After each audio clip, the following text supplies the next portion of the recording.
रासायनिक फवारणी आम्ही पहिले केली, हां 2 फवारणी. आणि त्यावेळी तुडतुडं अगदी उच्चांकार होतो अगदी. त्यावेळी मी ब्रेक डिलिजंट घेतला हां आणि ब्रेक डिलिजंट घेतल्यानंतर तो तुडतुडं जवळजवळ 80% खाली आलो हां. आणि तरी पण 20% राहिलो. तर ओके. 20% मी विचार केला होता आता इमिडा 30+ घेऊचा, हां असं विचार करीत होतो. एवढ्यातच मग तुमच्याकडे येणं झाला माझा. तुमच्याकडनं आणलेला मग तर मारल्यानंतर तो 20% रोवलो. तर पहिल्यांदा मारलं हां तर 20% काय फरक नाही पडत त्याच्यात काय. जो 20% रोवलो तो पुन्हा किरकोळ हुळवळाक लागलो. हां.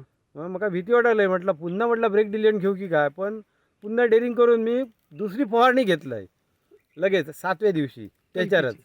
कलकीचीच. हां. पहिली फवारणी घेतलं 20%, हं, नंतर लगेच दुसरी पण फवारणी घेतलंय मी हं, 7व्या दिवशी. हं. मग 8व्या दिवशी जेव्हा मी राऊंड मारून बागेत गेले ना, आता बघले तर तुडतुडो किरकोळ 1-2 दिसायला लागले. हं, हं, हं. आणि 8व्या-9व्या दिवशी थोडे थोडे दिसायला लागले आणि 10व्या-11व्या दिवशी ना कंप्लीट दिसायचे बंद झाले. तरी पण मी 14व्या दिवशी पुन्हा घेतले तिसरी फवारणी. किती आहे म्हटलं बाय चान्स म्हटलं रवात काय ती ना, तर म्हटलं पुन्हा बागभर गेला तर पुन्हा ब्रेक डिलिजनला खर्च किती करतो लावायचा असावा.